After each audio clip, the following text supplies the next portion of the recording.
May extra special mission ang Sparkle Stars na sina Shuvi Entrata at Kim Perez na natupad ngayong pong holiday season. Dumalo at nakisaya sina Shuvi at Kim sa Art Gap event ng GMA Network in partnership with Little Arc Foundation sa National Children's Hospital sa Quezon City. Game na nag-participate ang mga bata. Nag-paint at nag-drawing sila ng iba't ibang characters. Present din doon si GMA Network Vice President for Corporate Affairs and Communications, Angel Javier Cruz.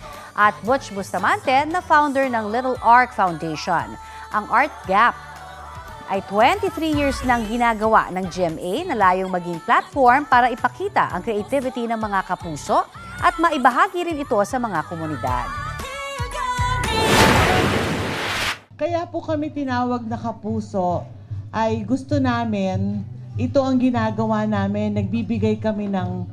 nagsishare kami ng blessings at nagbibigay kami ng joy sa mga kapuso namin na nangangailangan na ng additional smiles at additional na pagmamahal.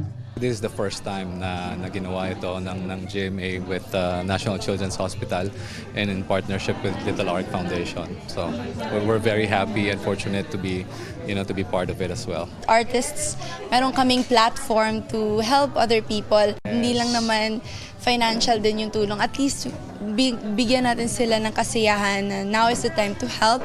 Makisa kayo sa aming foundation na kagaya nitong Little Arc para matulungan nating mga bata na matapos nila yung medication.